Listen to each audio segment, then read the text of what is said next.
बहुत स्वागत है आपका द प्रिंट लाइंस में। मैं हूं अभिनेंद्र। देश में लोकसभा चुनाव को लेकर सियासी तापमान बढ़ा हुआ है। हर राजनीतिक दल चुनाव को देखते हुए चुनाव प्रचार में एड़ी चोटी का जोर लगा रहा है और अपनी अपनी जीत के दावे भी कर रहे हैं।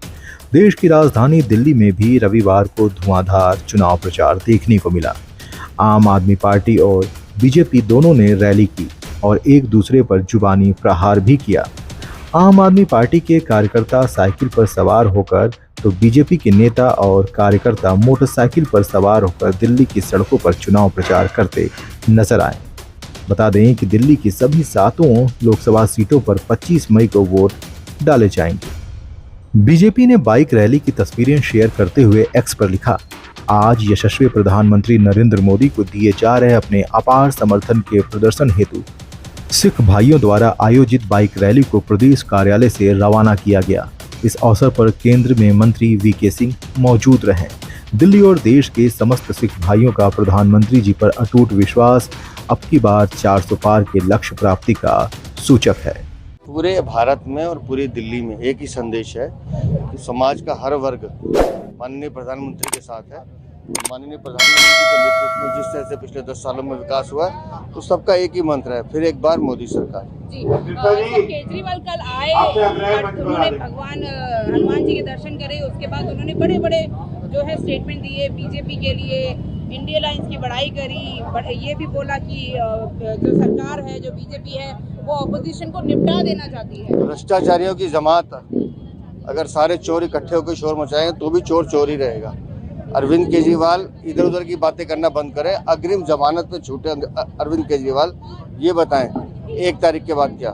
एक नौजवानों ने, एक यूथ ने बाइक राइड निकाली है और इस रैली का पर्पस है कि हमारी सपोर्ट प्रधानमंत्री मोदी जी के लिए, we pledge our support to the honourable prime minister Narendra Modi, और उनके जो अथक प्रयास है कम्युनिटी के साथ खड़े होने के, कम्युनिटी को स्ट्रेंथन करने के, चाहे 1984 के कातलों को जेल में चुन चुन कर डालना हो, 1984 के पीड़ितों के साथ खड़े होना हो, या करतारपुर साहब का गुरुद्वारे के लिए कॉरिडोर बनाना हो, जो हिस्टोरिकल कॉरिडोर है दुनिया के अंदर, ये चाहे काम करने हो, चाहे गुरु गोविंद सिंह जी के बच्चों के नाम के ऊपर देश के अंदर एक दिन मनाना हो, वीर बाल दिवस राष्ट्रीय दिवस के रूप में। तो जिस तरह से प्रधानमंत्री जी ने अफगानिस्तान से हमारी कम्युनिटी पे जब गुरुद्वारों पे हमले हो रहे थे, यहाँ से एयरफोर्स के जहाज भेजकर उनको बाहर निकाला है, और प्रधानमंत्री का सपना है विकसित भारत। विकसित भारत तभी होगा जब हम सब साथ देंगे। तो 1947 से लेकर 2047 तक का जो पड़ाव है 100 साल का, वो विकसित भारत का हो, उसके लिए हमारी कम्युनिटी आज एकजुट होकर प्रधानमंत्री जी के साथ खड़ी है, उनके विजन के साथ खड़ी है, उनको स्ट्रेंथन करने के लिए। अरविंद केजरीवाल जी जब बाहर आए, मुझे लगता है कि कहीं ना कहीं 50 दिन वो जेल में रहे, इसका असर उनके दिख रहा है। उन्होंने आह्वान किया था कि सुबह जब वो हनुमान मंदिर पहुंचेंगे, पूरी दिल्ली वहां पहुंचेगी, वहां 40-50 लोग भी नहीं आए, तो इसलिए वो घबराहट में है, वो फ्रस्ट्रेटेड हैं। और ये बात हर बार बोलते हैं कि मेरी बात लिख लो, इतनी सीटें आएंगी। गुजरात वाली बात लिखी निकाल लो उनकी, यूपी चुनाव वाली लिखी निकाल लो, गोवा चुनाव वाली निकाल लो, कर्नाटक चुनाव वाली निकाल लो। तो ये इनका झूठ बोलना काम है और कुछ नहीं है। वो फ्रस्ट्रेशन में है। 2014 में वो बाहर ही थे, जेल में तो नहीं थे, 2019 में भी जेल में नहीं थे, और 2024 में भी इसी तरह सब सीटों के ऊपर बड़े मार्जिन से हारेंगे जैसे पहले हारे। लोगों के अंदर संदेश देना है कि तीसरी बार मोदी सरकार पुनः आए और उसके अंदर सीख उनके साथ।